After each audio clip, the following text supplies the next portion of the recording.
കളിച്ചും രസിച്ചും പഠിക്കാൻ LKG, UKG കുട്ടികൾക്ക് മികച്ച ക്യാമ്പസ്.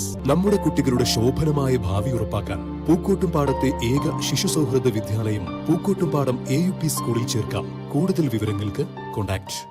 വികസന നേട്ടങ്ങൾ എണ്ണിപ്പറഞ്ഞ നിലമ്പൂർ നഗരസഭാ ചെയർമാൻ മാട്ടുമ്മൽ സലീം. നിലമ്പൂർ ഉപതെരഞ്ഞെടുപ്പിൽ LDF സ്ഥാനാർത്ഥിയാവാനുള്ള തയ്യാറെടുപ്പെന്ന സൂചന പാർട്ടി തന്നെ ഏൽപ്പിച്ച എല്ലാ സ്ഥാനങ്ങളും ഉത്തരവാദിത്തത്തോടെ നിർവഹിക്കാൻ കഴിഞ്ഞിട്ടുണ്ടെന്നും മാട്ടുമ്മൽ സലീം.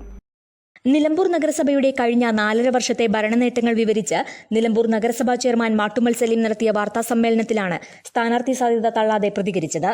ഒരു മുനിസിപ്പാലിറ്റി, ഒരു പഞ്ചായത്ത് പ്രസിഡന്റ് അല്ലെങ്കിൽ മുനിസിപ്പാലിറ്റി ചെയർമാൻ എന്നുള്ള നിലയിലല്ലല്ലോ ഒരു നിയമസഭാ തെരഞ്ഞെടുപ്പ്.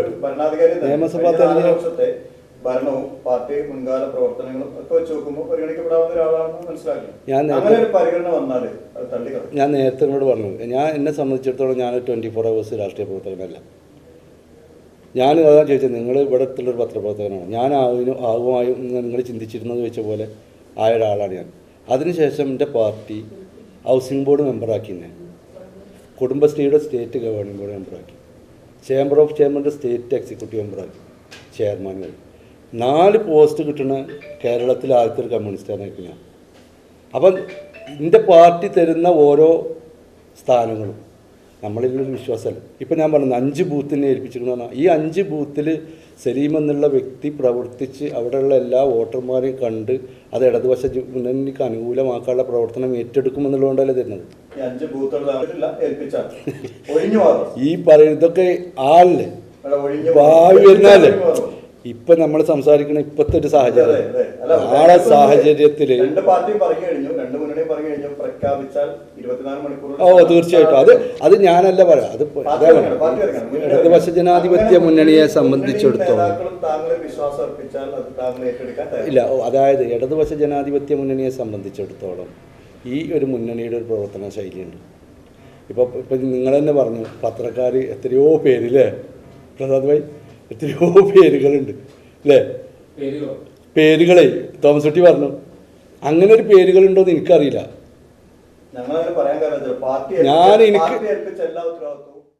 പാർട്ടി സ്ഥാനാർത്ഥിയാക്കിയാൽ മത്സരിക്കാൻ തയ്യാറാകുമോ എന്ന ചോദ്യത്തിന് നിലമ്പൂർ നഗരസഭ ഭരണനേട്ടങ്ങൾ ജനങ്ങളെ അറിയിക്കാനാണ് വാർത്താസമ്മേളനം എന്നായിരുന്നു മറുപടി. PV അൻവറിനെ ജനകീയ MLA എന്ന് പറഞ്ഞത് തെറ്റായിപ്പോയെന്ന് തോന്നുന്നുണ്ടോ എന്ന ചോദ്യത്തിന് ജനപക്ഷത്ത് നിന്ന സമയത്താണ് അങ്ങനെ പറഞ്ഞതെന്നും അതിൽ തെറ്റില്ലെന്നും അദ്ദേഹം പറഞ്ഞു. ജനകീയ MLA എന്ന് ഉദ്ദേശിക്കുന്നത് അദ്ദേഹം ഇടതുപക്ഷത്ത് ജനാധിപത്യ മുന്നണി ഒരു സ്വതന്ത്രമായി ജയിച്ച MLA അല്ലേ. അപ്പം ജനങ്ങളാൽ ഇപ്പം ഞാൻ ഇപ്പോൾ അതാ പറഞ്ഞു, ഞാൻ ഇപ്പോൾ തുടങ്ങിയപ്പോൾ പറഞ്ഞു, ഇടതുപക്ഷ ജനാധിപത്യ മുന്നണിയുടെ വികസന മുന്നണിയാണ് ഞങ്ങൾ മത്സരിച്ചത്. അതിൽ വ്യാപാരി വ്യവസായി ഏകോപന സമിതി, വ്യാപാരി വ്യവസായി സമിതി അല്ലാതെ നിൽക്കുന്ന കുറേ സന്നദ്ധ സംഘടനകളൊക്കെ സഹായിച്ചിട്ടാണ് ഞങ്ങൾക്ക് ഭൂരിപക്ഷത്തിൽ വരാൻ പറ്റിയത്. അതുകൊണ്ടാണ് ഈ പറഞ്ഞ സ്വതന്ത്രന്മാരെ പരീക്ഷിച്ചിട്ട് നമ്മൾ ആ നാട് നന്നാക്കാൻ വേണ്ടി ശ്രമിച്ചുകൊണ്ടിരിക്കുന്നത്. അപ്പോൾ അതൊരു ജനകീയ MLA തന്നെയാണ്, ജനകീയത വന്നിട്ട് ജയിച്ചു തന്നെ തന്നെയാണ്. അതിലിപ്പോൾ തെറ്റെന്ന് പറയാൻ പറ്റില്ലല്ലോ. PV അൻവർ കോളേജിൽ പഠിക്കുന്ന സമയം മുതലുള്ള സുഹൃത്താണ്. എന്നാൽ അൻവറിന്റെ പുതിയ രാഷ്ട്രീയ നിലപാടിനോട് താൽപ്പര്യമില്ല. നിലമ്പൂരിൽ ഇടതുപക്ഷത്തിന് അനുകൂല രാഷ്ട്രീയ സാഹചര്യമാണുള്ളത്. 3ാം പിണറായി സർക്കാർ ജനങ്ങളുടെ ആഗ്രഹമാണ്.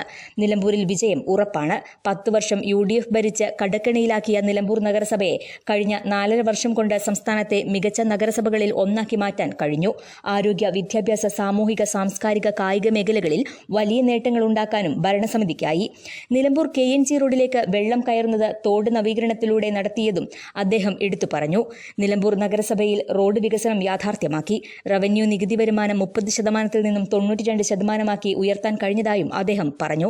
Vice chairperson, standing committee chairman എന്നിവർ നൽകിയ പിന്തുണയും അദ്ദേഹം എടുത്തു പറഞ്ഞു. News bureau, Nilambur. സ്വന്തം ഹൈസ്പീഡ് ഇന്റർനെറ്റ്, നമ്മുടെ സ്വന്തം ഇന്റർനെറ്റ്.